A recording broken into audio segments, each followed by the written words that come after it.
Halo guys, selamat datang di channel Andrea Farens. Kali ini aku akan menjawab lagi ya satu pertanyaan yang cukup menarik ya, dimana viewers atau subscriber ini menanyakan soal kecepatan versi Andrea Farens. Jadi seperti apa pertanyaannya? Langsung aja check it out. Menurut sampean, kecepatan Matic dari bawah ke tengah itu berapa? Terus kecepatan tengah ke atas itu berapa ya? Dalam arti ini satuannya adalah kmh ya, atau kilometer per hour.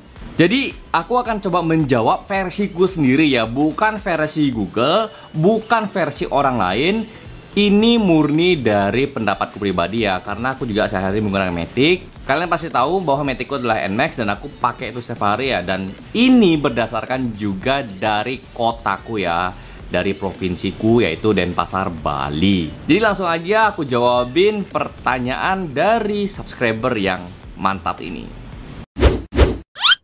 Di sini aku bagi menjadi dua ya, yaitu ada yang namanya akselerasi untuk di awal, kemudian ada yang namanya top speed untuk di akhir. Untuk akselerasi aku juga bagi menjadi 3 bagian lagi ya, yaitu ada yang namanya bawah, bawah tengah, dan juga tengah. Yang pertama adalah 0 sampai 20 kmh, dimana ini terjadi pada saat kalian sering terkena macet yang benar-benar parah banget, yang bisa bilang stuck abis. Jadi ya aku bisa bilang kayak stop and go, yang kalian cuman buka gas dikit rem, buka gas dikit rem, yang kurang lebih seperti itu stop and go yang benar-benar cukup parah.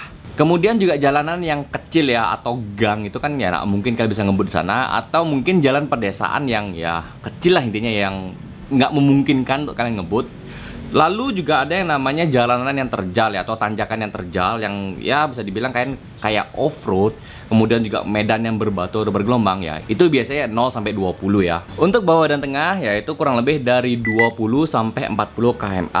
Dimana ya rata-rata jalanan itu sebenarnya sih ya masih padat, tapi nggak terlalu macet banget ya. Jadi kalian tuh masih bisa lah namanya ngegas sekitar ya rata-rata di angka 30 lah ya. Dan itu kondisinya masih stop and go ya, dalam arti tidak separah yang pertama, tapi kalian masih bisa lah namanya gas, mungkin sekian lama mungkin direm lagi, tapi bukaan gas itu masih kecil.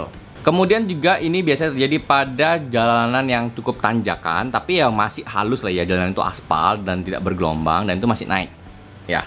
Dan itu ya juga aku bilang sih nggak terlalu terjal banget, tapi ya sedang lah bisa dibilang. Kemudian untuk tengah itu adalah dari 40 sampai 60 kmh, dimana ya ini kecepatannya sih bisa dibilang untuk jalanan yang ya dibilang lowong banget enggak, tapi padat juga enggak gitu. Jadi ya masih lah kalian masih bisa yang namanya ya agak sedikit ngebut, tapi bukan ngebut banget ya. Dan ini masih namanya rata-rata antara 40 sampai 60. Biasanya itu terjadi pada jalan yang agak cukup lebar, dan juga kondisinya pada saat kalian touring santai ya, dalam arti ya kalian memang touring untuk menikmati namanya pemandangan tuh biasanya di angka 40 sampai 60. Ini masih bisa lihat kiri kanan, itu masih wah seger lah intinya ya kalau kalian mau touring keluar kota atau ke pegunungan atau tempat yang bisa dibilang mungkin pedesaan apa gimana ya, itu masih di angka 40 sampai 60 km per hour.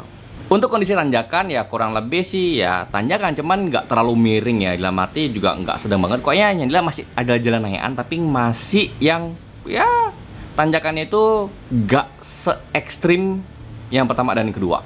Lalu berikutnya adalah top speed ya. Untuk top speed aku bagi menjadi 2, yaitu ada yang namanya tengah atas ya, itu dari 60 sampai 100 kmh. Dimana ya kalau jalan kota ya ini bisa dibilang kalian dengan kecepatan ini harus yang benar-benar lowong banget, sepi. Biasanya anak-anak yang suka night riding itu bisa banget nempuh kecepatan seperti ini, dan ini ya menurutku cukup cepat. Kemudian juga dengan kecepatan ini ternyata dengan yang seneng touring dalam arti speedingnya itu kayak nggak menikmati pemandangan lah. Yang penting pokoknya ya bisalah ngebut nguet gitu, memacu kendaraannya. Jadi kayak memacu adrenalin itu masih bisa. Tapi ya ini kondisi juga masih rata-rata anak-anak touring lah ya, yang ya kalau jalan sudah lowong bejek gas. Untuk tanjakan ya menurutku sih ya ini hanya bisa dilakukan pada motor yang cc-nya cukup besar ya, mungkin ya di atas 150 lah ya, mungkin 200 250 ini masih bisa ngebut untuk tanjakan sekitar 60 sampai 100 kalau berani ya, dengan cc besar tentunya. Dan yang terakhir adalah 100 ya. Ini tuh bisa dibilang ya wah sudah atas ya. Karena apa ya?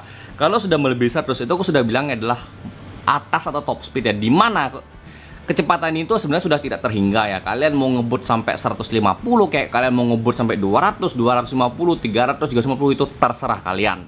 Jadinya ya kalau sudah di atas 100, menurutku itu adalah yang kalian sudah harus waspada ya. Dimana ya kalau kalian salah sedikit, pang, boom, udah ya paling ringan lah ya, kalian itu terjatuh, mungkin ada keselio, ada yang baret-baret gitu ya. Kalau yang sedangnya ya mungkin kalian patah tulang, motor rusak gitu ya. Yang paling parah ya mungkin kalian sudah pindah alam. Jadinya ya kalau kalian sudah bermain top speed, ingat, semakin cepat motormu, semakin dekat dengan Tuhan. Kecuali kalau kalian itu top speednya tuh di kayak sirkuit ya, dimana yang sirkuit itu cukup panjang. Contohnya ya seperti di Mugello itu ya, kalian mau lempeng P300 harus sih nggak masalah. Yang penting kalian ngerem aja. Tapi kalau kalian ngebut di jalan raya, ya sekali lagi, kalau kalian ngebut di jalan raya, ingat, nyawa taruhannya. Semakin ngebut, semakin dekat dengan Tuhan. So guys, itu yang bisa aku sharing untuk kali ini. Terima kasih sudah nonton video ini sampai selesai. Aku Andrea Faren, sampai jumpa di video aku berikutnya. Keep safety riding and enjoy your ride.